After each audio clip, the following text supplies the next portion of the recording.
এই সরিষা খেতে আপনার এক মানে পলক তাকালেই আপনার মন ভালো হয়ে যাবে। কারো যদি মন ভালো না হয় আপনি এসে আমার কাছে এক কাপ চা খেয়ে যাবেন।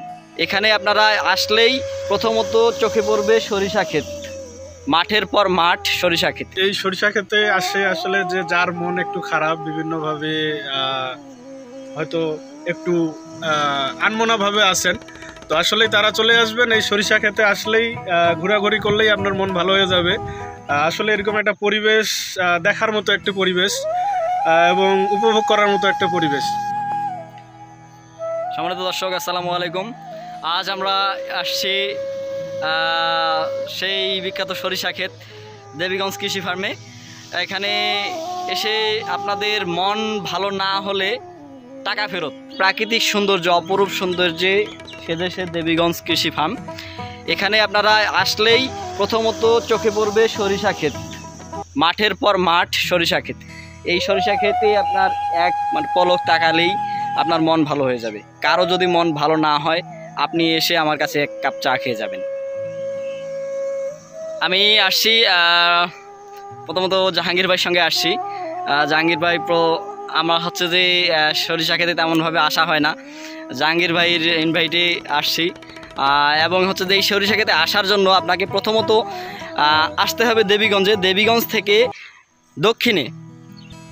থেকে দক্ষিণে নীলসাগর রোডে আসলেই আপনাদের চোখে পড়বে এই সরিষা ক্ষেত।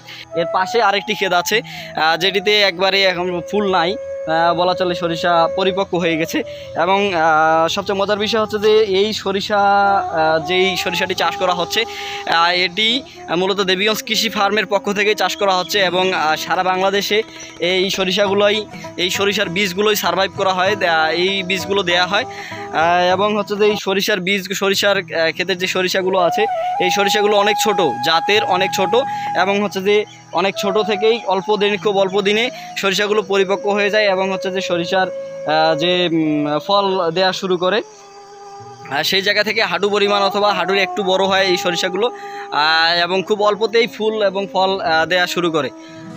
তো পুরো অঞ্চলটিকে ঘুরে দেখানোর সুযোগ না হলেও আপনাদের মোবাইলের স্ক্রিনের মাধ্যমে দেখানোর চেষ্টা করলাম যে কতটুকু অঞ্চল জুড়ে এই সরিষা, প্রায়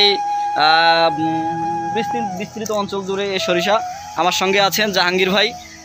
জাহাঙ্গীর ভাইয়ের অনুভূতি জানতে চাবো যে সরিষা খেতে এসে জাহাঙ্গীর ভাইয়ের কীরকম অনুভূতি। জাহাঙ্গীর ভাই।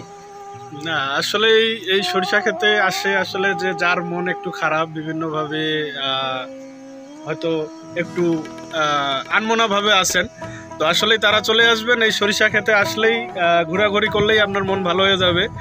আসলে এরকম একটা পরিবেশ দেখার মতো একটা পরিবেশ এবং উপভোগ করার মতো একটা পরিবেশ। ধন্যবাদ। আপনারা যদি কেউ আসতে চান সরিষা খেতে তাহলে এই সরিষা ক্ষেতের উপভোগ করতে চাইলে অবশ্যই 1 থেকে 2 দিনের ভিতরে আসতে হবে, নয়তো সরিষা ফুলগুলো ঝরে গিয়ে পরিপক্ক সরিষায় পরিণত হবে। ধন্যবাদ সকলকে, দেখা হবে নতুন কোনো ভিডিওতে।